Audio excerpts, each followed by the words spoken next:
There are moments that divide a life into before and after, and Eleanor Ashworth had learned to count hers not in years, but in the precise number of days since she had been declared unlovable before half of London society, 1,096 days to be exact, though she would never admit to anyone that she kept such a tally, that each morning upon waking she added another mark to the invisible ledger of her humiliation. The memory lived in her body as much as her mind. Lady Pemberton's garden party, the roses in full bloom filling the air with their cloying sweetness, the afternoon light golden and warm as she had walked toward Lord Clarence Whitmore, with her heart so full of hope it nearly choked her, believing, foolish, foolish girl, that he meant to propose at last after a season of devoted courtship, of whispered promises and lingering glances that had made her believe herself worthy of love. She could still see the way his pale blue eyes had flickered with something cold as she approached, the way his smile had sharpened into something cruel, the way he had pitched his voice to carry when he spoke. "My dear Miss Ashworth, surely you did not imagine I would actually marry you.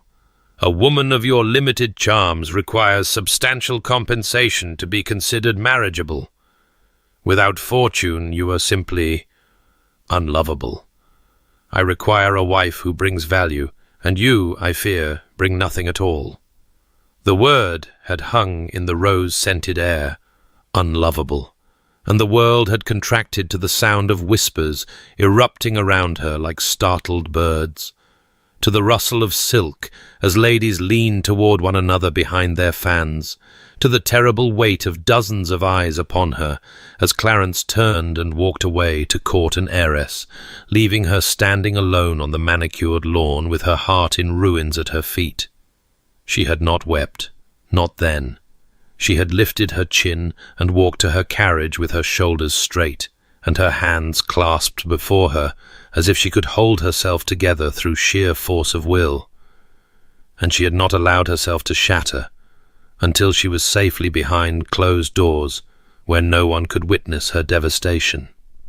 Now, 1,096 days later, Eleanor sat in the small sitting room of the modest London townhouse her family could barely afford, reviewing household accounts in a dress 2 seasons out of fashion, the afternoon light thin and grey through windows that needed cleaning. The figures before her told a familiar story of careful economies and quiet desperation, of a life grown smaller with each passing year. A curl had escaped its pins near her left temple.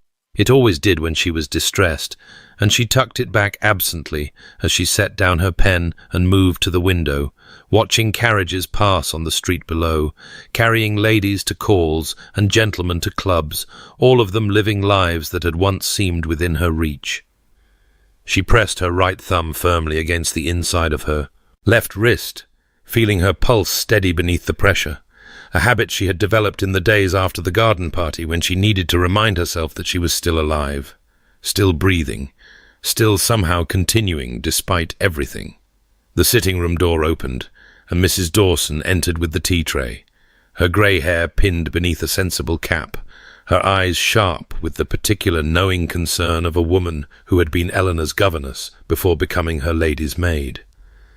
"A letter has arrived from your father, Miss Eleanor," Mrs. Dawson said carefully, setting down the tray with deliberate precision. "It was marked urgent."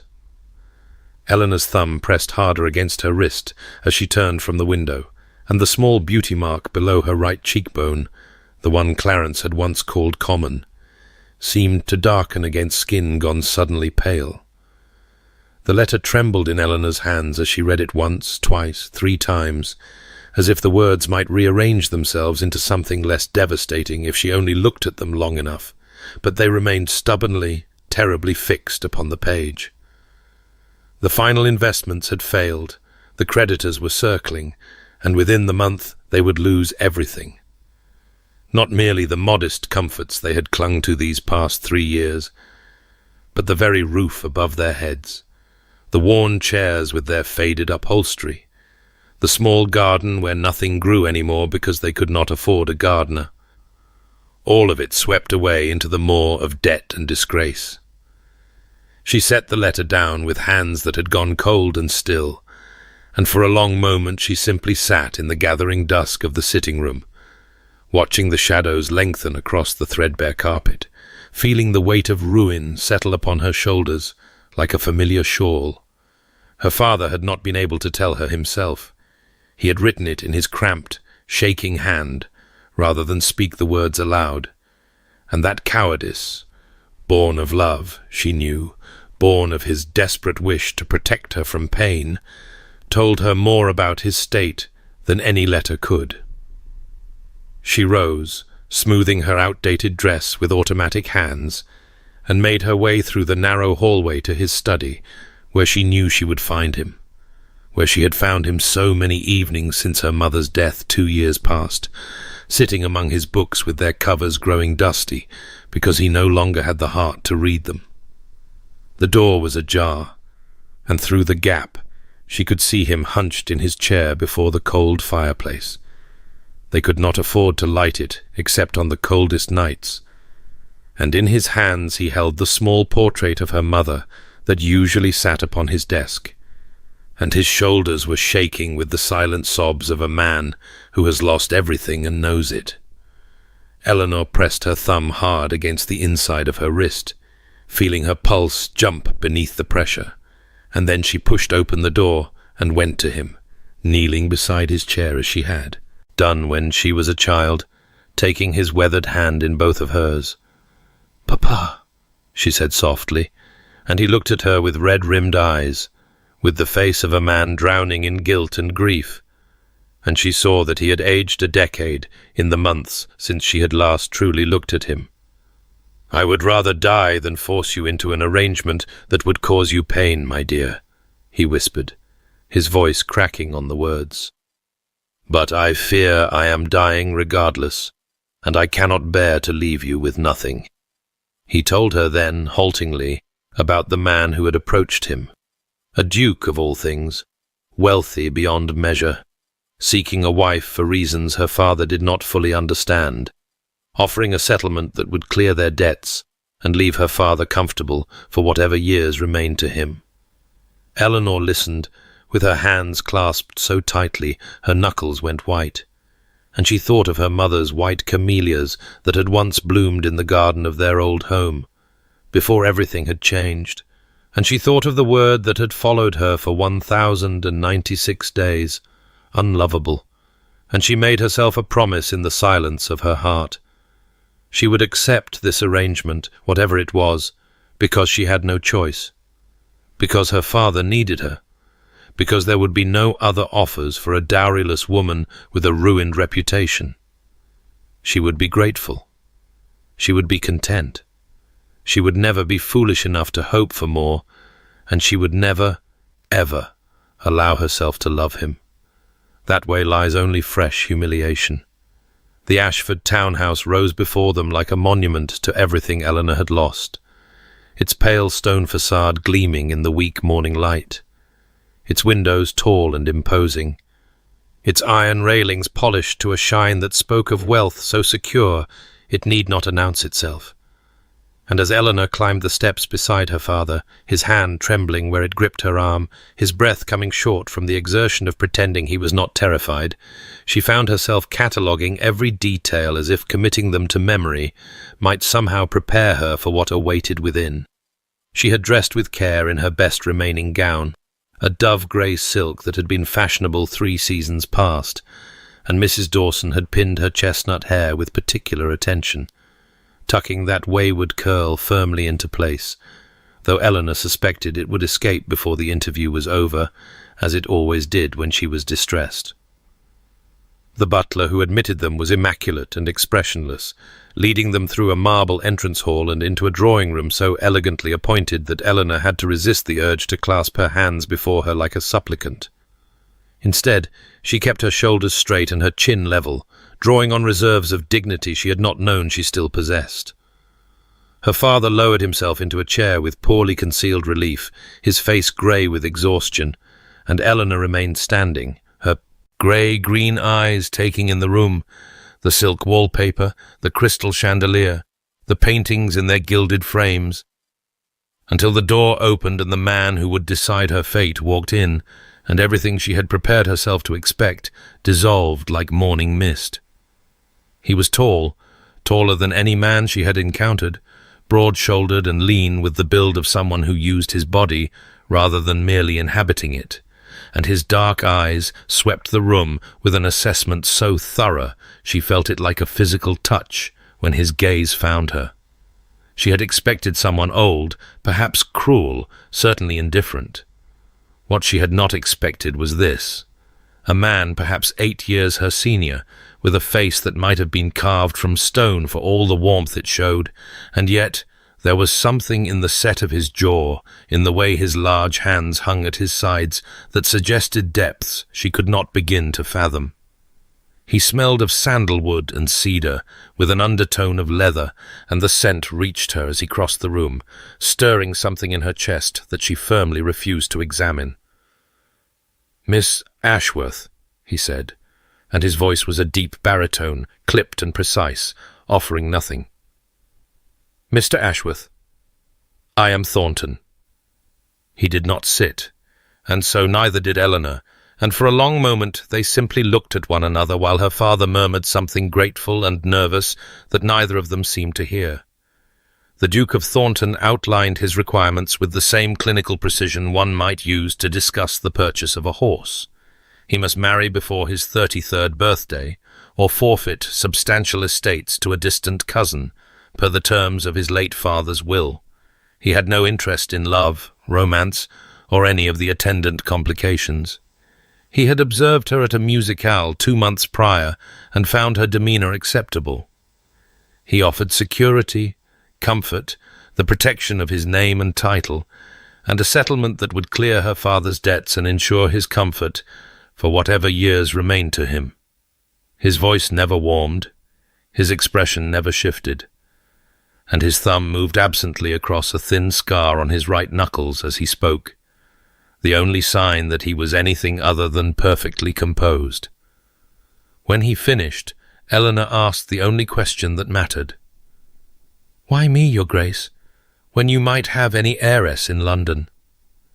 He looked at her then, truly looked, and for the space of a heartbeat his dark eyes met her grey-green ones, with something that was not coldness, but rather its opposite, a recognition, perhaps, of wounds that matched her own. "Because you will not pretend to love me, Miss Ashworth," he said quietly, "and I find I prefer honesty to performance." The silence that followed his words stretched between them like a held breath, and Eleanor found herself studying the Duke of Thornton with new eyes, not the eyes of a woman assessing her jailer, but those of someone who had glimpsed, however briefly, a crack in an otherwise impenetrable facade, for there had been something in his voice when he spoke of honesty, something that suggested he, too, had been wounded by its absence. And she wondered, fleetingly, what performances had been demanded of him that he should value their lack so highly.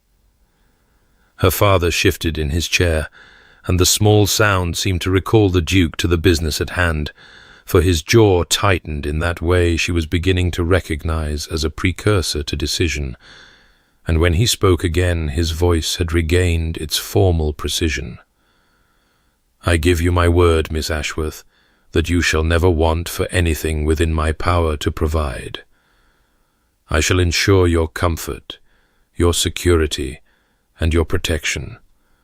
I ask nothing of you but the use of my name." The words fell into the room like stones into still water, each one sending ripples through Eleanor's carefully constructed composure, and she pressed her right thumb firmly against the inside of her left wrist, feeling her pulse jump beneath the pressure as she considered what he was offering. Not love, certainly, not even affection, but safety, stability, an end to the grinding fear that had become her constant companion these past 3 years. "I accept, Your Grace," she heard herself say, and her voice was steady, which surprised her, for inside she felt as though she were standing at the edge of a precipice, preparing to step into empty air.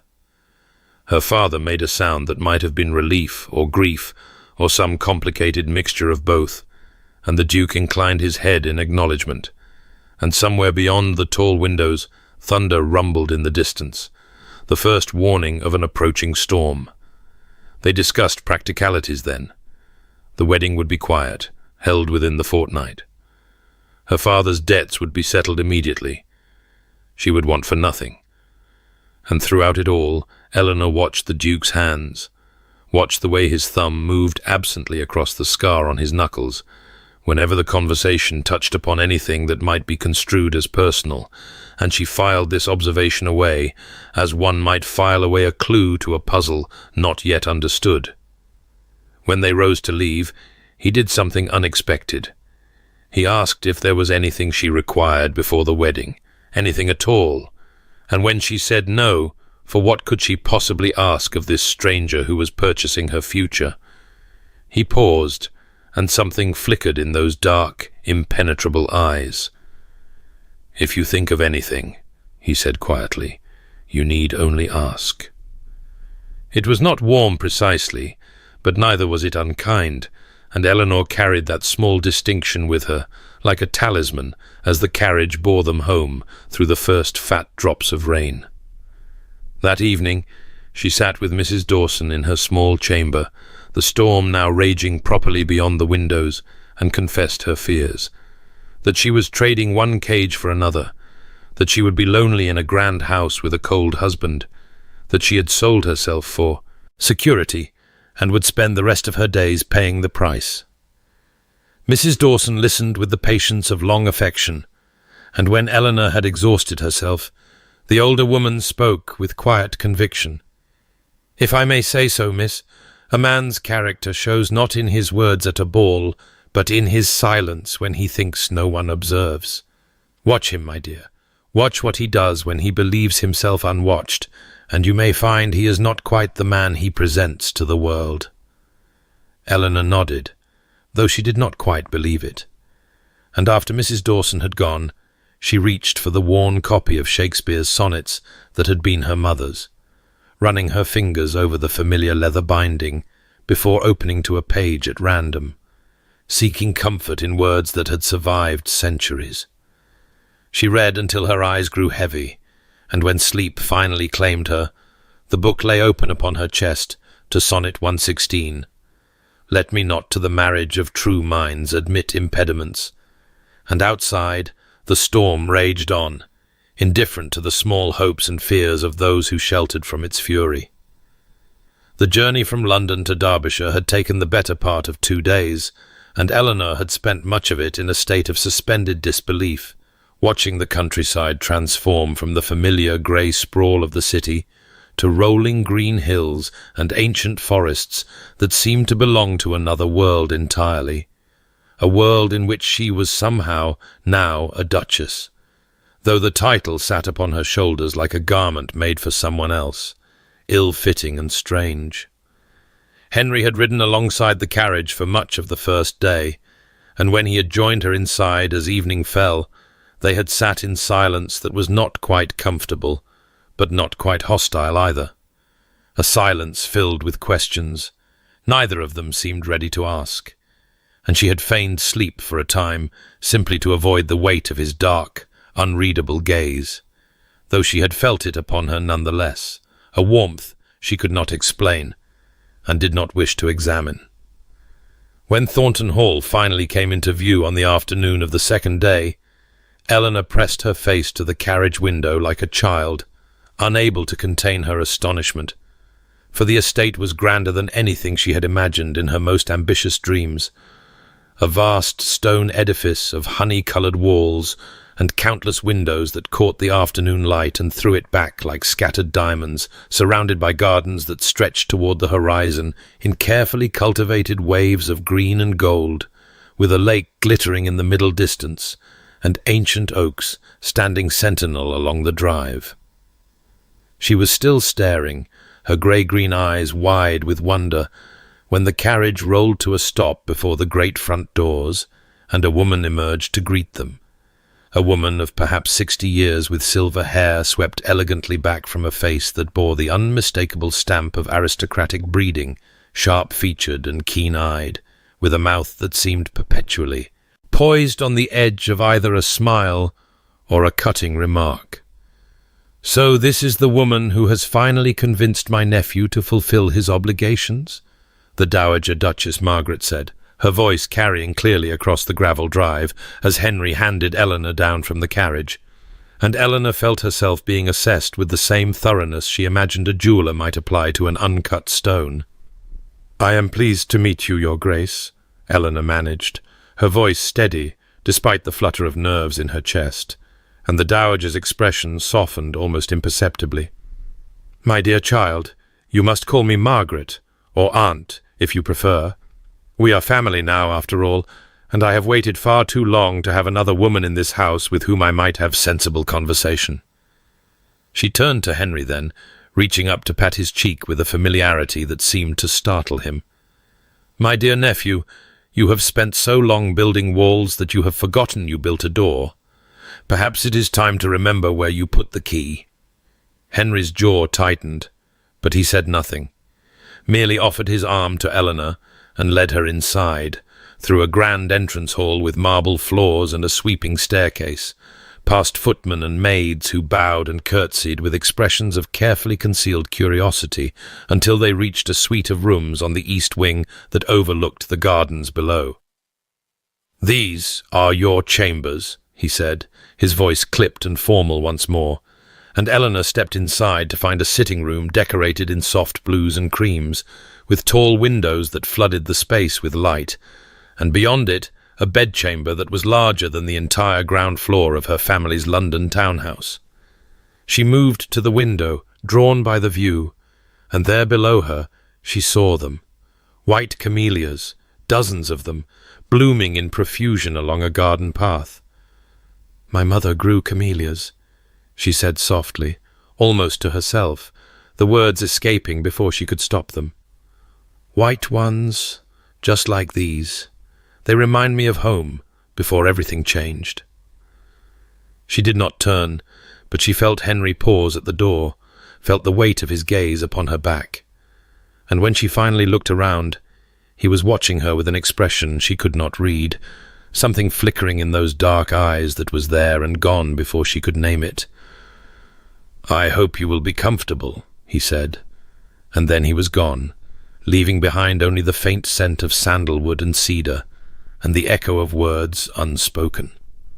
That evening, as Mrs. Dawson helped her prepare for bed, Eleanor found a single white camellia resting upon her dressing table, its petals perfect and unblemished, placed there by an unknown hand, with no note, no acknowledgement, nothing to indicate its origin, and yet she knew with a certainty she could not explain exactly who had left it there, and she pressed her thumb to her wrist and wondered what it meant that her pulse had quickened at the sight of it.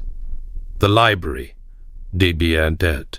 Thornton Hall had become Eleanor's sanctuary in the week since her arrival, a vast cathedral of books and silence, where the afternoon light fell through tall windows in great golden shafts that illuminated dust motes dancing like tiny stars, and where the scent of aged leather bindings and old paper mingled with something she had come to recognize as the lingering trace of sandalwood and cedar, a ghost of her husband's presence that seemed to permeate the very walls of this room he so clearly loved. She had established a routine, as one does when seeking to make a strange place feel less strange, and each afternoon found her curled in one of the deep leather chairs near the window, her mother's worn copy of Shakespeare's sonnets open in her lap, though her eyes often drifted from the familiar verses to wander across the endless shelves that climbed toward the ceiling, wondering what other treasures might be hidden among their ranks. It was on such an afternoon, when the light had begun to turn from gold to amber, and the house had settled into that particular hush that precedes evening, that she heard footsteps in the corridor and looked up to find Henry standing in the doorway, his tall frame silhouetted against the dimmer hall beyond, and something in his expression suggested he had not expected to find her there, that he had perhaps sought the same solitude she had claimed. "Forgive me," he said, his voice carrying that clipped formality she had come to recognize as his armor. "I did not mean to disturb you." And he made as if to withdraw. But Eleanor found herself speaking before she could think better of it, asking about a volume she had noticed on one of the higher shelves, a collection of poetry she could not reach, and the words hung between them like an invitation neither had quite intended. He crossed the room without comment, his long stride eating the distance between the door and the shelves, and she watched him reach up with an ease that spoke of his considerable height, his fingers closing around the spine of the book she had indicated, and when he turned to hand it to her, their fingers brushed in the transfer, his skin warm against hers, and the world seemed to contract to that single point of contact. She felt the heat of his hand, noticed for the first time the thin scar that crossed his right knuckles, pale against his skin, and when she raised her eyes to his face, she found him looking at her with an expression she had never seen before, his dark eyes no longer impenetrable but startled, almost vulnerable, as though he too had felt the current that passed between them in that briefest of touches. He pulled back as if burned, his thumb moving instinctively to trace the scar on his knuckles, and he cleared his throat with a sound that seemed too loud in the sudden silence. "I trust you will find it to your liking," he said. And then he was gone, his footsteps retreating down the corridor with a haste that belied his usual, measured pace, leaving Eleanor alone with the book pressed against her chest and her heart racing beneath it, her right thumb finding the pulse point at her left wrist and pressing firmly as she reminded herself of the promise she had made, that she would not love him, that she would not be foolish enough to hope for more than the security he had offered. But that night, as she lay in her grand bed in her beautiful chambers, she could not stop thinking about the warmth of his hand and the way his eyes had looked in that unguarded moment. And she knew with a sinking certainty that her promise was already in danger of being broken. The morning had dawned bright and clear, the kind of spring day that seemed to wash the world in gold and green, and Eleanor had found herself restless in a way she could not quite name, her thoughts returning again and again to the library, to the warmth of his hand, to the way his dark eyes had looked at her in that unguarded moment before he had retreated behind his walls once more, and so she had taken herself out of doors, walking the grounds of Thornton Hall with no particular destination in mind, simply needing to move, to breathe, to escape the confines of her own treacherous heart. She had wandered past the formal gardens, where the white camellias bloomed in profusion, past the ornamental lake, where swans glided in stately pairs, and found herself approaching the stables almost without meaning to, drawn by the sound of voices, or rather, one voice, low and murmuring, so different from the clipped tones she had come to associate with her husband that she paused behind a tall hedge, uncertain whether she had heard correctly. Through a gap in the greenery she could see the stable-yard, and there was Henry, the Duke of Thornton, kneeling in the dirt in his shirt-sleeves, his coat discarded over a fence rail, his attention fixed entirely upon a young chestnut horse that stood trembling before him, its ears pinned back, its eyes rolling with fear, its flanks dark with sweat despite the cool morning air.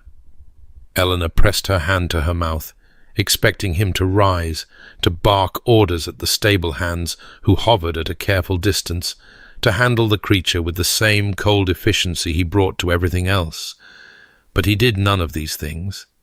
Instead, he remained where he was, perfectly still, and spoke to the horse in a voice she had never heard him use, a voice like velvet, like the murmur of a stream over stones, patient and gentle, and impossibly tender. "Easy now," he was saying, his large hands held low and open, unthreatening. "Easy. There's nothing here that will hurt you. I promise you that. You're safe. You're safe." The horse snorted, stamped, but did not bolt, and Henry simply waited, speaking all the while in that same low, soothing tone, until slowly, so slowly Eleanor could barely perceive the change, the animal's trembling began to ease, its ears came forward, and it took one tentative step towards Sarn. The kneeling man, then another, until its velvet nose brushed against his outstretched palm, and he smiled. Actually smiled. A real smile that transformed his stern features into something almost boyish, and said, "There you are. There's my brave one, you see. Nothing to fear." Eleanor watched, transfixed, as he rose slowly to his feet, and ran his hand along the horse's neck with the same gentle patience, those same hands that had touched hers in the library, those same long fingers with the scar across the knuckles, and something shifted in her chest, something she refused to name but could not deny, a recognition that the cold Duke the world saw was not the whole truth of this man, that beneath the ice there burned something warm and tender, and achingly human. Later, taking tea with the dowager in the morning room, Eleanor found herself asking questions she had not meant to ask, questions about Henry's childhood, about the boy he had been before grief and duty had shaped him into the man he had become. And Margaret set down her cup with a knowing look, and spoke of a laughing child who had loved horses and poetry, and his mother above all things, who had been shattered by her death and frozen by his father's coldness, who had learned that to feel was to suffer, and so had taught himself not to feel at all. "He learned to survive by feeling nothing," the dowager said, her sharp eyes soft with old sorrow. "But the heart does not forget how to feel, my dear. It only forgets that it is allowed." Eleanor said nothing, but she thought of the man in the stable yard, kneeling in the dirt, gentling a frightened creature, with nothing but patience and kindness, and a voice like a promise, and she pressed her thumb to her wrist, and wondered if perhaps, just perhaps, she might be the one to remind him. The gardens at Thornton Hall had become a place of unexpected pleasure in the days since Eleanor had witnessed her husband's tenderness with the frightened horse, and she found herself walking the gravel paths with increasing frequency, telling herself it was merely for the fresh air and the beauty of the spring blooms, though she knew in her heart that she was hoping for exactly what seemed to happen with suspicious regularity, that Henry would appear as if by chance, falling into step beside her with a murmured greeting, and they would walk together in a companionship that grew easier with each passing day. Today the wind had risen, carrying with it the sweet scent of the white camellias that bloomed in profusion along the southern border, and Eleanor had paused to admire them, thinking as she always did of her mother's garden and the peace she had known there before everything changed, when a particularly fierce gust caught the edge of her bonnet and tore it from her head, sending it sailing through the air in a graceful arc that ended, with almost comic precision, directly in the centre of the ornamental fountain. She gasped, one hand flying to her now bare head, where the escaped curl near her left temple immediately began to dance in the wind, and she had taken perhaps 2 steps toward the fountain, already calculating how she might retrieve the wretched thing without ruining her dress, when Henry strode past her without a word, walked directly into the fountain with complete disregard for his immaculate boots and the water that rose nearly to his knees, and plucked the sodden bonnet from where it floated among the lily pads. He turned to face her, water streaming from his sleeve where he had reached elbow-deep to grasp the ribbons, and held the dripping, bedraggled thing before him with an expression of such profound and dignified outrage, his dark brows drawn together, his jaw set, his eyes fixed upon the offending headwear as though it had personally insulted his ancestors, that Eleanor felt something bubble up in her chest, something she had not felt in so long she had almost forgotten its name, and before she could stop herself she was laughing, truly laughing, the sound escaping her in a rush that surprised her almost as much as it surprised him. Henry stared at her, the ruined bonnet still held before him like evidence of a crime, and for a long moment his expression did not change, and she thought perhaps she had offended him. But then slowly, so slowly she could watch it happen. The corners of his mouth began to curve. The tension in his jaw eased, and he laughed. A low, rusty sound, as though the mechanism had gone too long unused and needed oiling, but a laugh nonetheless, genuine and warm and utterly transforming. "I believe, Your Grace," he said, his voice still rough with mirth as he waded out of the fountain, with as much dignity as a man with waterlogged boots could muster, "that your bonnet has committed an act of rebellion against the crown and must be dealt with accordingly." And he presented it to her with a bow so formal, so perfectly executed, despite the water dripping from his sleeve and the lily pad clinging to his boot, that Eleanor dissolved into laughter again, accepting the ruined thing with a curtsy equally exaggerated, and they stood there in the garden with the white camellias nodding in the wind around them. Two people who had forgotten how to laugh, remembering it together. And when Eleanor finally caught her breath and looked up at him, at the smile still lingering on his face and the warmth in his dark eyes, she felt something shift and settle in her chest, something that felt dangerously like hope.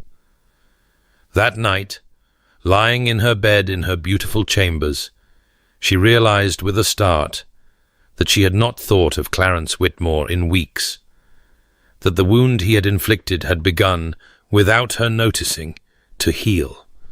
And she pressed her thumb to her wrist, not to steady herself against pain, but to feel her own pulse beating strong and sure, carrying her towards something she was only beginning to allow herself to imagine.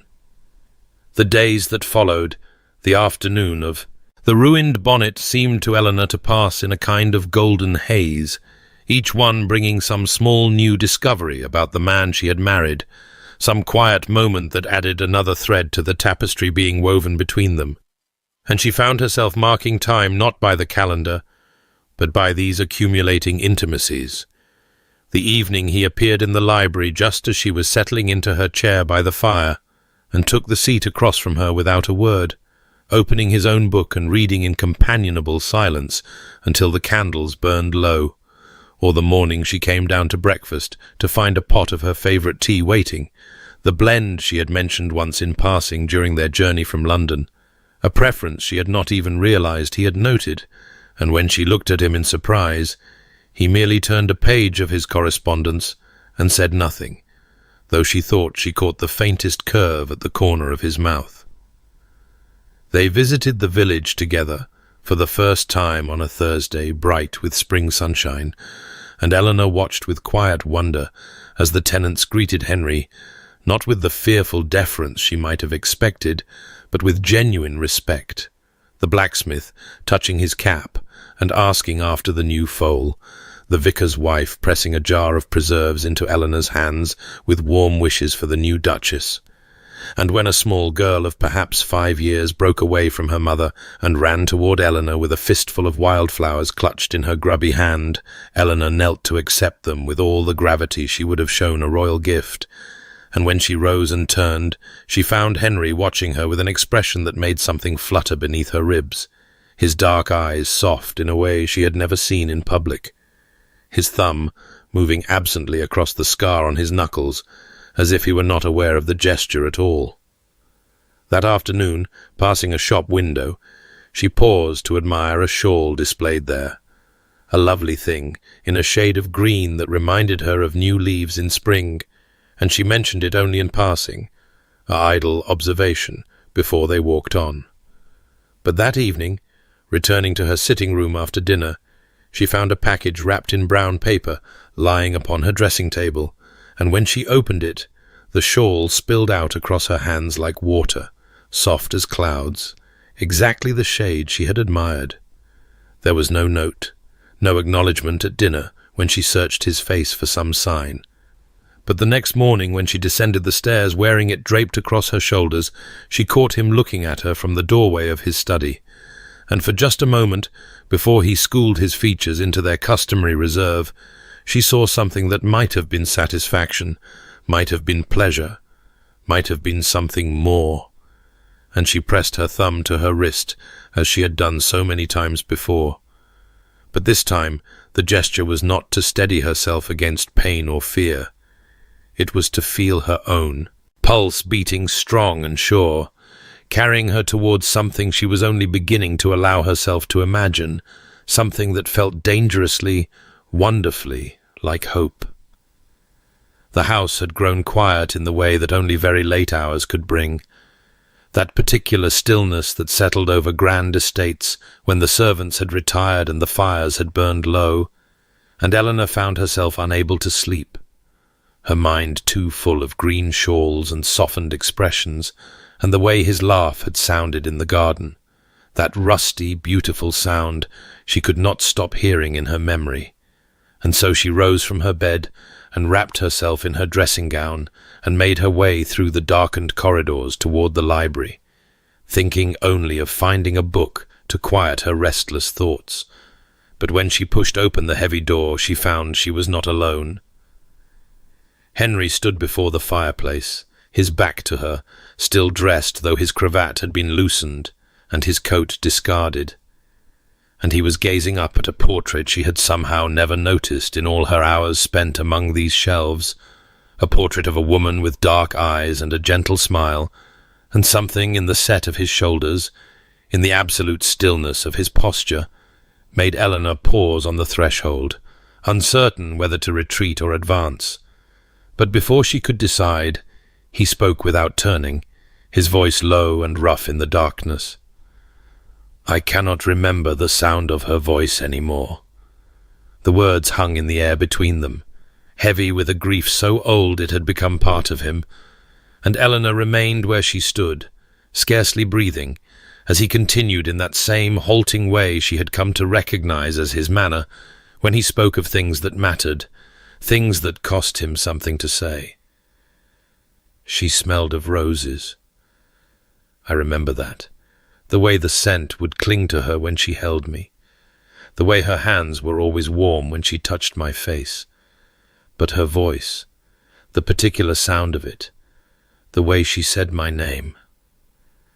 He trailed off, his thumb moving across the scar on his knuckles in that gesture she had come to know so well, and Eleanor found herself moving toward him without conscious decision, her bare feet silent on the carpet, until she stood beside him and could see his profile illuminated by the dying firelight, could see the way his jaw was tight with the effort of containing something vast and painful. She was the last person to touch me with affection, he said, and then stopped, and the sentence hung unfinished between them, trembling with all the words he could not say, and Eleanor understood with sudden, aching clarity what he had almost admitted, that she, Eleanor, had become something to him, had touched something in him that had been untouched for 20 years. She did not reach for him, sensing that he was not ready, that this moment required witness rather than comfort, but she stayed, close enough that she could smell the sandalwood and cedar that had become the scent of safety, and she told him about her own mother, about the white camellias that had grown beneath her bedroom window, about how she still sometimes caught a hint of her mother's perfume on old letters and wept. Grief does not diminish love, she said softly, her grey-green eyes fixed on the portrait of the woman who had shaped the man beside her. It proves it. And when he finally turned to look at her, his eyes were not impenetrable, not guarded, not the cold dark she had first encountered in a London drawing-room. They were the colour of aged brandy, warm and deep, and full of something that made her press her thumb to her wrist, though whether to steady herself or to feel her own heart beating, she could not have said. The invitation arrived on a morning bright with spring sunshine, its heavy cream paper and elegant script, announcing what Eleanor had been dreading since the day she became the Duchess of Thornton. A ball in London, hosted by the Countess of Pemberton, the very woman in whose garden Eleanor's world had shattered 3 years before, and as she held the card in trembling fingers, she felt the old familiar dread rise in her chest like floodwater. The memory of whispers and pitying glances, and the long walk to her carriage with her dignity held together by nothing but sheer will, and she must have made some sound, because Henry looked up from his correspondence across the breakfast table, his dark eyes sharpening with that particular attention she had come to recognize, the way he seemed to see through her careful composure to the fear beneath. "We need not attend," he said, his voice carrying that clipped quality she now understood was not coldness, but restraint, the way he held himself back when he wished to say more. And Eleanor shook her head, because she knew they must, knew that hiding at Thornton Hall forever was not truly living, knew that sooner or later she must face the world that had witnessed her humiliation. But knowing did not stop her hands from shaking, did not quiet the voice in her mind that whispered she would always be the woman Clarence Whitmore had declared unlovable before half of London society. 3 days later, on the afternoon before their departure, Eleanor sat at her dressing table while Mrs. Dawson arranged her hair, trying not to think about what awaited her, when a knock came at her door, and Henry entered carrying something draped across his arms, something that caught the light from the window and shimmered like water. And when he laid it across her bed, she saw it was a gown, the most beautiful gown she had ever seen, cut in the latest fashion from silk, the precise shade of deep forest green that matched her eyes, and she looked up at him with questions she could not voice. "You will outshine them all," he said quietly, his jaw tight in that way she had learned meant he was struggling with something he could not easily express, and then, lower still, with a fierceness that made her breath catch. "And if anyone dares to slight you, they will answer to me." The ballroom blazed with 1,000 candles when they arrived, and Eleanor felt every eye turn toward them as they descended the stairs, felt the whispers begin like wind through autumn leaves. But this time Henry's arm was steady beneath her gloved hand, his presence beside her solid as stone, and she held her head high and let them look. Let them see the green gown that made her eyes shine like the winter sea. Let them see the Duke of Thornton, with his hand covering hers in a gesture that spoke of possession and protection both. The Dowager Duchess, Margaret, resplendent in purple silk, beamed at them from across the room, and beside her stood a man Eleanor did not recognize, tall and fair-haired with laughing eyes, who took one look at Henry and exclaimed loud enough for half the room to hear, "Good God, Thornton, I do believe you just smiled. Someone mark the date. I shall need proof when I tell this tale." And Henry's mouth curved in that way Eleanor had come to treasure, that reluctant warmth he showed so rarely in public, as he introduced Lord Thomas Sinclair, his oldest friend, who bowed over Eleanor's hand with exaggerated gallantry, and declared himself entirely unsurprised that Thornton had managed to find the only woman in England capable of thawing his frozen heart. The evening might have been perfect, might have been everything Eleanor had feared it would not be, had she not looked across the crowded ballroom at precisely the wrong moment and seen them. Lord Clarence Whitmore, heavier now, and somehow diminished, his golden hair thinner than she remembered, and beside him a woman of cold classical beauty who looked at her husband with barely concealed contempt, Lady Augusta Whitmore, the heiress he had chosen over Eleanor, the fortune he had deemed more valuable than love. And as Eleanor watched, frozen, Clarence's pale blue eyes found hers across the sea of dancers, and something ugly flickered in their depths, something that made her hand tighten convulsively on Henry's arm as Clarence began moving toward them through the crowd, Augusta trailing behind with an expression of bored indifference, and Eleanor's heart pounded against her ribs like a trapped bird as the man who had destroyed her approached with a smile that did not reach his eyes. Clarence Whitmore approached with the measured stride of a man who believed himself untouchable, his smile fixed upon his face in that particular way Eleanor remembered so well, the way it curved his lips without ever reaching his pale blue eyes, and she felt the old familiar dread rise in her throat like bile as he stopped before them, Augusta trailing behind with an expression of profound boredom, her beautiful face as cold and remote as marble. and when Clarence spoke, his voice carried that same honeyed poison she had heard 3 years ago in Lady Pemberton's garden, the same false warmth that had once made her believe herself loved.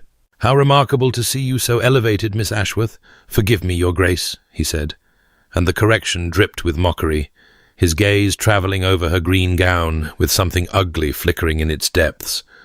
"Though I suppose even the most unlovable woman can find a buyer if the price is right." The word hung in the air between them, unlovable, and Eleanor felt it strike her like a physical blow, felt the whispers beginning around them like wind through dead leaves, felt her hand tighten convulsively on Henry's arm as the old shame threatened to swallow her whole. But before she could speak, before she could do anything at all, Henry stepped forward, and the temperature in the ballroom seemed to drop by several degrees. "You will apologize to my wife." His voice was ice, controlled and precise, each word falling into the sudden silence like stones into still water. And Clarence laughed nervously, that high, brittle sound of a man who had miscalculated badly and was only beginning to realize it, tried to wave away the demand with one soft, ring-laden hand. "Come now, Thornton. Surely you can appreciate a bit of harmless—" "I appreciate nothing about you, Whitmore," Henry cut him off, and though he did not raise his voice, it carried to every corner of the hushed ballroom, his dark eyes burning with a cold fury that made Eleanor's breath catch. "You are speaking of the Duchess of Thornton, a woman of more grace, intelligence, and worth than you could ever comprehend with your shallow, mercenary mind, and you found her unlovable because you are utterly incapable of recognizing love, incapable of feeling it, incapable of inspiring it. You are a small, petty, insignificant man, and your opinion is worth precisely nothing." The silence that followed was absolute, every eye in the ballroom fixed upon them, and Eleanor watched the colour drain from Clarence's face as the full weight of his humiliation settled upon him, watched Augusta turn and walk away without a word, abandoning him to the wreckage of his own cruelty. And then Henry turned to Eleanor and offered his hand, and his voice when he spoke was low and tender and meant only for her. "Dance with me, my love." The endearment, the first he had ever used, rang through the silence like a bell, and Eleanor took his hand and let him lead her onto the floor as the musicians, recovering themselves, began to play.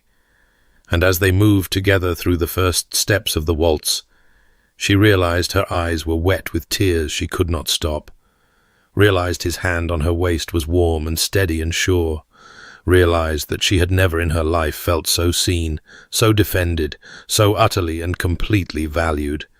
And across the room Clarence Whitmore stood alone and destroyed, while the whispers now were not about Eleanor at all, but about him, about the fool who had discarded a diamond and called it worthless.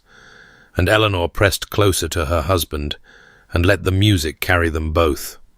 The carriage rolled through the darkened streets of London, with a gentle rocking motion that seemed at odds with the tempest still raging in Eleanor's chest. And she sat across from Henry, in the velvet-cushioned interior, watching the play of lamplight across his features as they passed beneath the gas lamps, unable to find words adequate to express what she felt, what he had done for her, how completely he had shattered every expectation she had ever held about this marriage and this man.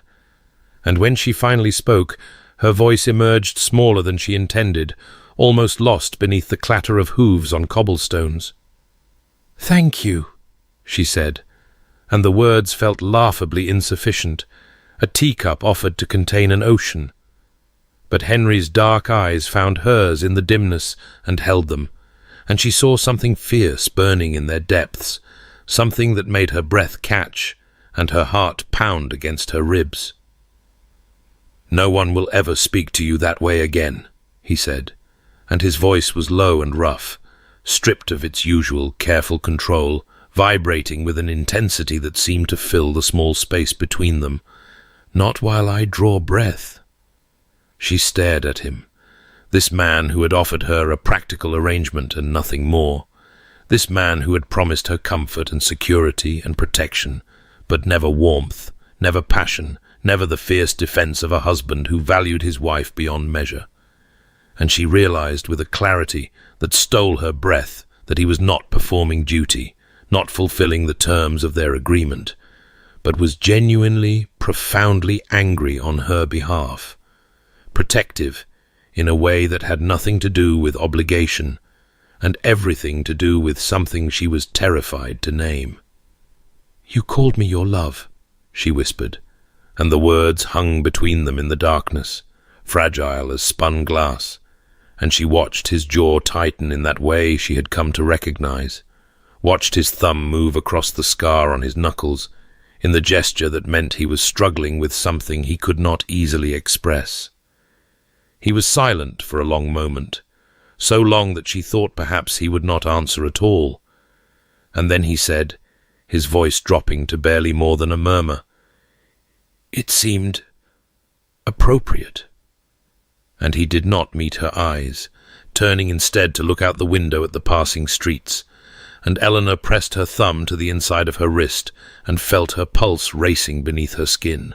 When they arrived at Thornton Hall, the great house rising before them in the moonlight, Henry handed her down from the carriage with careful formality, but his fingers lingered on hers a moment longer than necessary, and she felt the warmth of his touch, even through her gloves, felt it spread through her like wine. He walked her through the silent halls to her chambers, their footsteps echoing on the marble floors, and at her door he paused, and she saw his hand rise toward her face, saw his fingers hover near her cheek, where the escaped curl had come loose near her left temple, and then his hand dropped to his side, and he stepped back. "Good night, Eleanor," he said, and her name in his voice, her Christian name spoken for the first time, was like a key turning in a lock she had not known existed, and before she could respond, he had turned and walked away, his long strides carrying him into the shadows, and she stood in her doorway with her heart pounding, and her hand pressed to her wrist, and a feeling rising in her chest that she could no longer deny.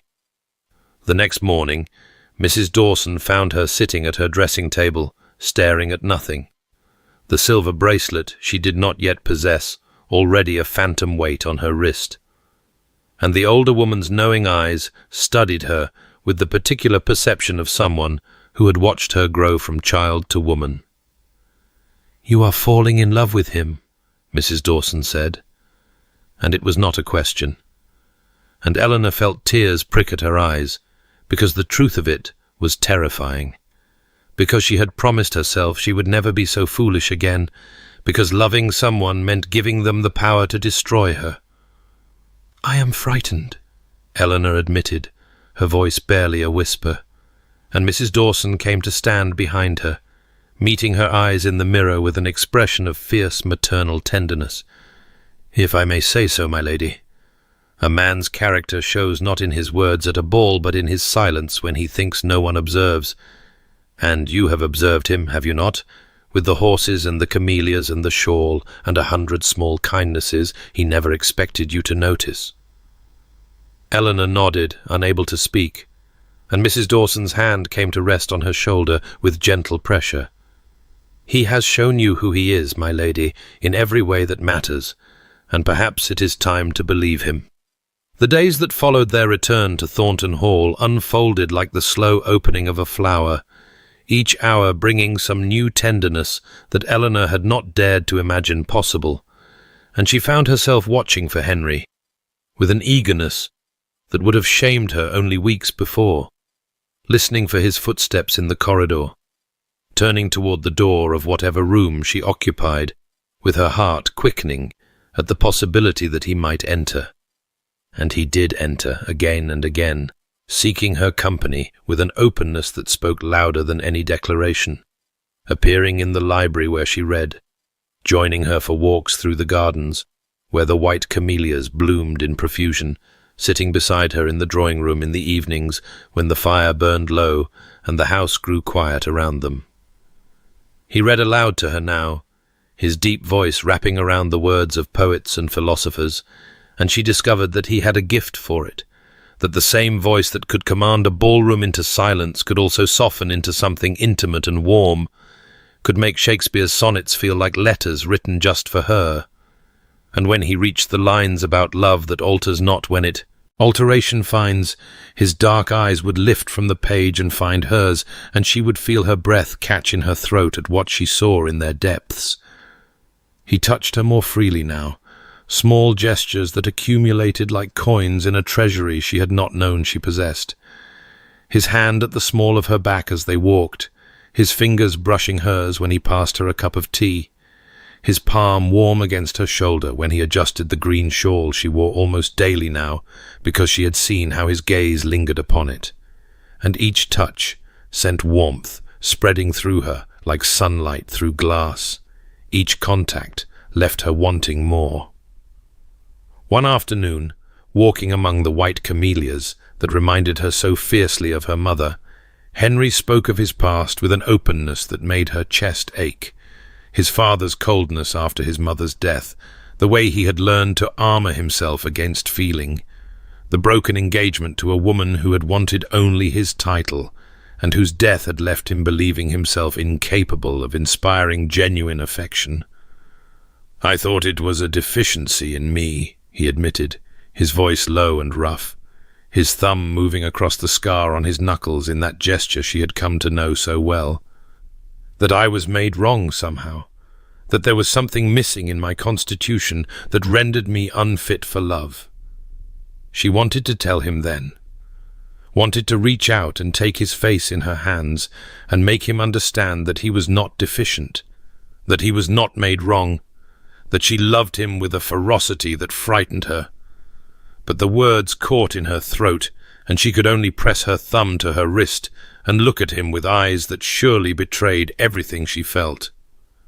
That night, alone in her chambers with the moonlight pooling on her counterpane, Eleanor finally admitted the truth she had been fighting since the moment he had called her his love in that silent ballroom. She loved him, completely and desperately, and against every promise she had made to herself, loved him for his patience with frightened horses, and his rusty laugh and his silent gifts left without acknowledgement, loved him for the way he had defended her honor, and the way he watched her when he thought she did not notice, and she knew with terrible clarity that she could not continue in this exquisite agony of almost, that she must find the courage to tell him or spend the rest of her life wondering what might have been. The storm had been building all day, a pressure in the air that Eleanor felt in her very bones, and as evening fell and the first distant rumbles of thunder rolled across the Derbyshire hills, she stood before the mirror in her chambers and knew with absolute certainty that tonight was the night she would tell him. Tonight she would find the courage that had eluded her for weeks. Tonight she would risk everything on the chance that the man who had called her his love before all of London society might actually mean those words in the way she so desperately hoped. Mrs. Dawson helped her dress in the silver-grey gown, the one that matched her eyes, the one she had been saving without knowing quite what she was saving it for, and as the older woman fastened the last button, their eyes met in the mirror with an understanding that required no words. "You look beautiful, my lady," Mrs. Dawson said softly, and then, with the knowing smile of someone who had watched Eleanor grow from a girl into a woman, "He will not be able to look away." Eleanor pressed her thumb to her wrist, feeling her pulse flutter beneath her skin like a caged bird, and descended the stairs into the quiet house, the thunder growing closer now, the air heavy with the promise of rain. She checked his study first, but it stood empty. The papers on his desk weighted down as if in anticipation of the storm to come, and the drawing room, too, was dark and silent, the fire unlit, and she moved through the great house like a woman in a dream, searching for the man she had married without love and grown to love without meaning to. The library door stood slightly ajar, and golden lamplight spilled through the gap, and Eleanor paused, with her hand on the polished wood, her heart pounding so loudly she was certain he must hear it, and then she pushed the door open and stepped inside. He was standing by the tall windows, watching the storm roll in across the darkened grounds, his profile illuminated by a flash of lightning that turned his features to marble and shadow. And when he turned at the sound of her entrance, the expression on his face made her heart stop entirely, something raw and unguarded, something that looked almost like hope, something that made his dark eyes warm to the color of aged brandy in the lamplight. "Eleanor," he said, and her name in his voice was low and rough, stripped of all pretense, and then softer. "I was hoping you might come." The storm broke outside as if in answer, rain lashing against the windows with sudden violence, and they stood there in the library, where their fingers had first touched over a book of poetry, where he had shown her his grief before his mother's portrait, where everything between them had been built moment by careful moment. And Eleanor took a breath that felt like the first breath of a new life. "Henry," she said, and her voice did not waver. "I need to tell you something." Eleanor opened her mouth to speak the words she had carried with her down the stairs and through the empty corridors, the confession that burned in her chest like a living flame. But before she could give voice to a single syllable, Henry raised his hand, and the gesture stopped her, as surely as if he had placed his fingers against her lips. "Wait," he said, and his voice was rough, stripped of the careful control she had come to know so well. "Please, I must—" He turned away from her, facing the window where lightning split the sky and illuminated the rain-lashed gardens below, and she watched his thumb move across the scar on his knuckles in that gesture she had learned to read as clearly as words upon a page, the gesture that meant he was struggling with something too large to contain. "There is a sonnet," he said, and his voice was so low she had to step closer to hear him over the thunder, "that I have carried with me since the day I first saw you in this room, sitting in the chair by the window, with a book of poetry in your hands, and the afternoon light turning your hair to copper and gold." He paused, and she could see the tension in his broad shoulders, the way his hands clenched at his sides. "Love is not love, which alters when it alteration finds, or bends with the remover to remove." The words of Sonnet 116 fell from his lips like a prayer, like a confession, and Eleanor felt her heart stop in her chest as he turned to face her at last, his dark eyes no longer impenetrable, but blazing with something that stole her breath. "I did not understand those words then," he continued, and his voice cracked on the admission. "I thought love was something that happened to other people, something I was incapable of inspiring or feeling, a deficiency in my very nature that no amount of wealth or title could repair." He took a step toward her, and then another, and she could smell sandalwood and cedar, could feel the warmth radiating from his body despite the chill of the storm-swept room. "I told you once that I would give you everything within my power and ask nothing in return," he said, and his thumb pressed hard against his scar. "I find I must break that vow, Eleanor. I must ask something of you now. I must ask if there is any possibility, any chance at all, that you might one day—" His voice failed him then, the sentence hanging unfinished in the charged air between them, and Eleanor understood with sudden, blazing clarity that this man who commanded ballrooms and silenced viscounts with a word could not find the courage to finish asking if she might love him. She closed the distance between them in 3 swift steps, reaching up to cup his face in her hands, feeling the slight roughness of his jaw beneath her palms, and the words poured from her like water finally released from a dam. "I already do," she said, and her voice was steady, even as tears pricked at her eyes. "I love you, Henry, Not for your title or your protection or the security you have given me, but for you, for the man who kneels in the dirt to gentle, frightened horses, who laughs like he has forgotten how, and then remembers, who leaves white camellias on my dressing table without a word, who defends my honor before all of London, and reads poetry as if the words were written just for us. She felt his breath catch beneath her hands, saw his eyes widen with something that looked almost like wonder. "I love you," she repeated, completely and desperately, and against every promise I ever made to myself, and the only foolishness would be to deny it any longer. For one endless moment he simply stared at her, as if she had spoken in a language he did not know, and then his arms came around her, and he pulled her against his chest, and his mouth found hers in a kiss that was nothing like the gentle, tentative thing she might have imagined. It was fierce and hungry and full of every word he had never been able to say, and she kissed him back with equal fervour, her fingers threading through his dark hair as the storm raged beyond the windows, and the library that had witnessed their first touch now witnessed this, the breaking of every wall between them. When they finally drew apart, both breathless, he pressed his forehead to hers, and his voice was barely a whisper. "I love you, Eleanor," he said. "I think I have loved you since the moment you asked me why I chose you and looked at me as if my answer actually mattered."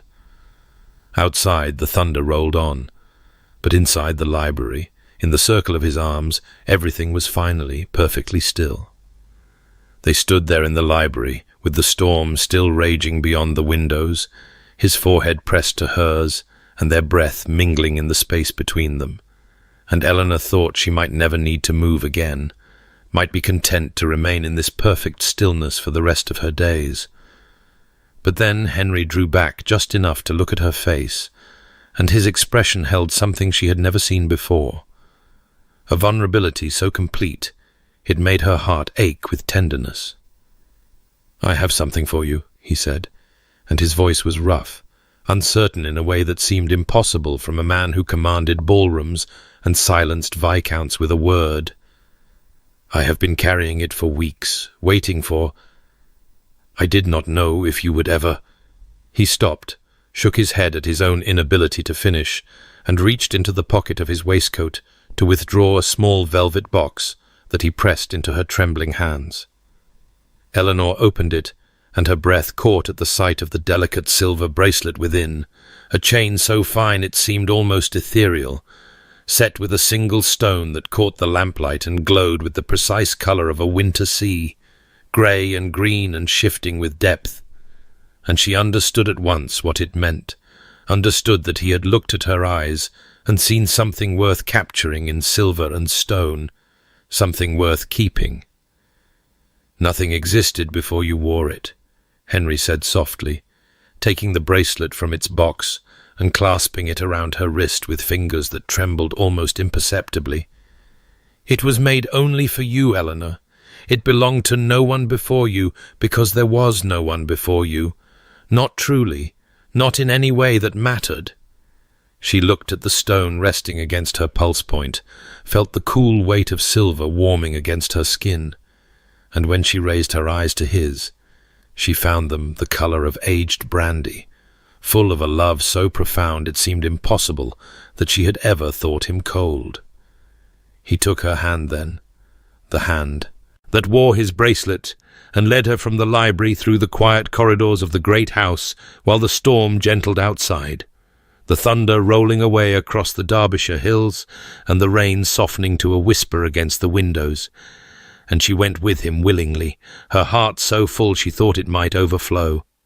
In his chambers, in the warm glow of firelight, he touched her with a reverence that undid her completely, his large hands impossibly gentle as they traced the lines of her face, her shoulders, the curve of her waist, and when he whispered her name against her skin, it was a prayer and a promise, and a homecoming all at once. She had promised herself she would never love him, she remembered, as his arms wrapped around her and drew her close. She had been so certain that to love was to invite fresh humiliation, fresh pain. But she had been wrong. She had been loving him for weeks. Perhaps from the very beginning, when he had looked at her with those dark, impenetrable eyes, and offered her honesty instead of performance, and the only foolishness would have been to deny it any longer.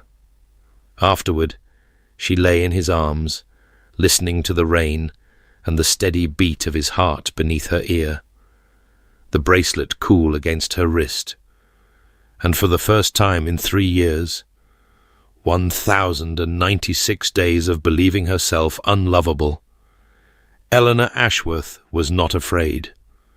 The grandest ball of the season glittered before them like a jewel box thrown open to the summer night, chandeliers blazing with 1,000 candles that cast their golden light across silk gowns and polished floors, and Eleanor stood at the entrance of the Pemberton ballroom on Henry's arm, feeling as though she had stepped into a dream from which she never wished to wake, for everything was different now. Everything had changed in ways she could not have imagined 2 months ago, when she had last stood in this very room and watched her husband defend her honour before all of London society.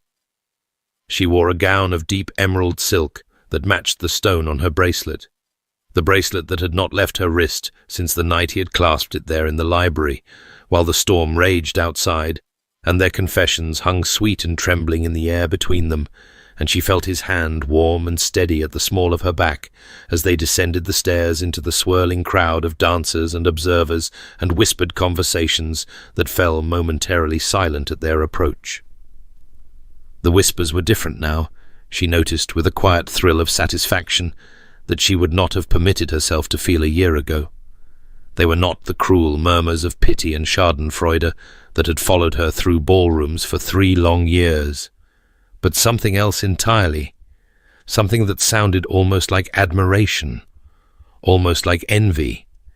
And when she caught fragments of conversation as they passed, she heard phrases like utterly devoted and transformed beyond recognition, and have you seen the way he looks at her, that made warmth bloom in her chest, like the white camellias that now filled the gardens at Thornton Hall. Henry led her onto the dance floor without asking, without needing to ask, and as his hand settled at her waist and his dark eyes met hers, she thought of the first time they had danced in this room, the night he had called her "my love" for the first time, and she had not known whether to believe it was real, and she smiled up at him with all the joy she no longer tried to hide. "You are radiant tonight," he murmured, low enough that only she could hear, and his eyes were the colour of aged brandy in the candlelight, warm and open in a way that still made her breath catch, even after 2 months of waking in his arms. "I am happy," she replied simply, and watched his expression soften further still, watched the man whom society had once called cold and impenetrable smile at her, as though she were the only person in the room, and across the ballroom floor she caught the dowager's eye, and saw the old woman's lips curve into a knowing smile before she mouthed quite distinctly, "I told you so." Lord Thomas appeared at the edge of the dance floor as the music swelled, raising his glass in their direction with theatrical flourish, and she heard him announce to his companions, "A toast to the woman who taught Thornton to smile. May we all find someone who looks at us the way he looks at her." And the laughter that followed was warm and genuine, and nothing like the cruel amusement that had once echoed through these halls at her expense. It was then that Eleanor glimpsed them across the room, Clarence and Augusta Whitmore, standing at the periphery of the festivities with matching expressions of sour discontent, he grown heavier and somehow diminished in a way that had nothing to do with his physical form. She beautiful still, but cold as marble, and twice as unyielding, and they did not approach, did not dare to approach, merely watched with something like bitter incomprehension as Eleanor danced past in her husband's arms. She felt a flicker of something that might have been pity once, but she released it as easily as breath, for she understood now what Clarence never would, that love was not a transaction to be calculated, not a commodity to be weighed and measured, but a gift freely given and gratefully received. And she had what he would never possess, because he was incapable of recognizing its worth. Henry noticed the direction of her gaze and drew her closer, his arm tightening around her waist, his voice a low rumble against her ear. "You are thinking of him." Eleanor looked up at her husband, at the man who had gentled frightened horses and left camellias without notes and quoted Shakespeare in the storm-lit dark, and she smiled. "I was thinking," she said, "of how grateful I am that he did not want me, because it meant I was free for you." 5 years had passed since the night of the storm. 5 years since Eleanor had stood in the library with rain lashing the windows and confessed a love she had sworn never to feel, and now she walked through the gardens of Thornton Hall on a late spring morning with their daughter balanced on her hip, the child's dark eyes, so like her father's, wide with wonder at the white camellias that bloomed in profusion along every path, for Henry had ordered the gardens expanded at Eleanor's request, until the flowers her mother had loved seemed to spill from every corner of the estate, like living memory, made beautiful. Ahead of them, their son ran with the boundless energy of a 4-year-old boy, his grey-green eyes, the colour of a winter sea, the colour of his mother's eyes, the colour of the stone in the bracelet that still circled Eleanor's wrist and had not left it since the night it was clasped there, bright with excitement as he spotted his father emerging from the stables, and the sound that followed made Eleanor's heart swell with a joy so profound it still surprised her even after all these years. Henry's laugh, full and warm and nothing like the rusty, forgotten sound she had first heard by the fountain when her bonnet had sailed into the water, rang across the garden as he caught their son and swung him high into the air. She watched them together, her husband and her boy, and remembered the man who had stood before her in that London drawing-room and spoken of arrangements and practicality with a voice that never warmed, the man who had believed himself incapable of inspiring love, and she marvelled at how thoroughly she had proven him wrong, how thoroughly they had proven each other wrong, for she had been just as certain that she would never love again, that to hope was to invite fresh humiliation. And yet here she stood in a garden full of white camellias, with a daughter in her arms, and a son running toward her with grass-stained knees, and a husband whose eyes still warmed to the colour of aged brandy every time he looked at her. From the terrace, the dowager watched with Mrs. Dawson at her side. Both women older now, but no less sharp, and Eleanor caught the knowing look that passed between them as Henry approached with their son on his shoulders, and reached for their daughter with the practised ease of a man who had learned that tenderness was not weakness but strength, that love was not a cage but a door he had finally remembered how to open. That evening, after the children were asleep in the nursery and the house had settled into its comfortable quiet, Eleanor found Henry in the library, their library, where their fingers had first brushed over a volume of poetry, where he had confessed he could not remember his mother's voice, where he had quoted Shakespeare and broken his vow, and kissed her while the storm raged outside. And she curled into the chair beside his, and watched him read until he looked up and caught her gaze and smiled the smile that still made her breath catch. "What are you thinking?" he asked, and she told him. She was thinking of the woman she had been 5 years ago, who had believed herself unlovable, who had expected nothing more than security and silence from this marriage, and she was thinking of how grateful she was. Not that Clarence Whitmore had rejected her, though she was grateful for that too, but grateful for the courage to stay when she might have retreated, grateful for the patience to see beyond his walls, grateful for the love that had grown between them like the white camellias in the garden, quiet and steady, and more beautiful with each passing year. Henry set aside his book and reached for her hand, his thumb tracing the familiar shape of the bracelet at her wrist, the grey-green stone catching the firelight as it had caught the lightning on the night he had first clasped it there, and Eleanor felt the same warmth bloom in her chest that she had felt in that moment 5 years ago, the same certainty that she had found something rare and precious and worth every moment of pain that had led her to it. "I was thinking," she continued, her voice soft in the quiet of the library, where the scent of old books and sandalwood wrapped around them like a beloved memory, of how I once promised myself I would never love you, and how spectacularly I failed at keeping that promise, and how grateful I am for that failure every single day.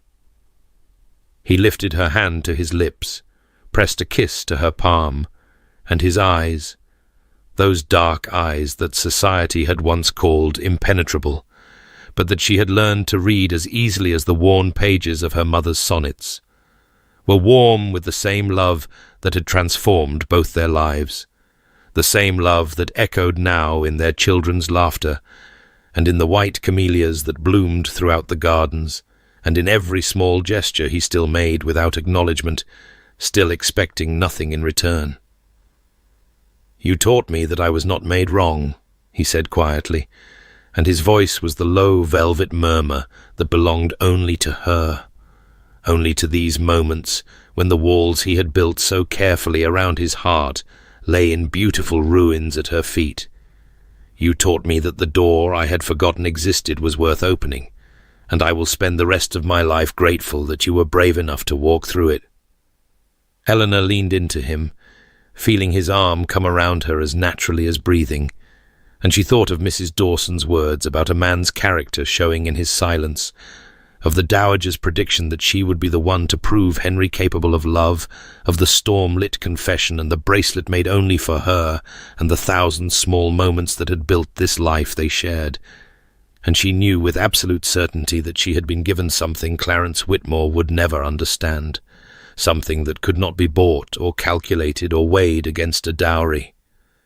She had been chosen not for what she could provide, but for who she was, and in being chosen, she had found the courage to choose in return, to love without reservation, to trust without fear. And the woman who had once counted her days in humiliation now counted them in joy, in laughter, in the weight of her daughter in her arms, and the sound of her son's voice calling for his father, and the steady presence of the man beside her who had given her everything and asked for nothing but her heart. Thank you for walking this journey with Eleanor and Henry, for believing in love that grows from respect and trust rather than instant passion, and for remembering that sometimes the greatest romances begin not with a spark, but with a choice, made again and again, until choosing becomes as natural as breathing and as essential as hope itself.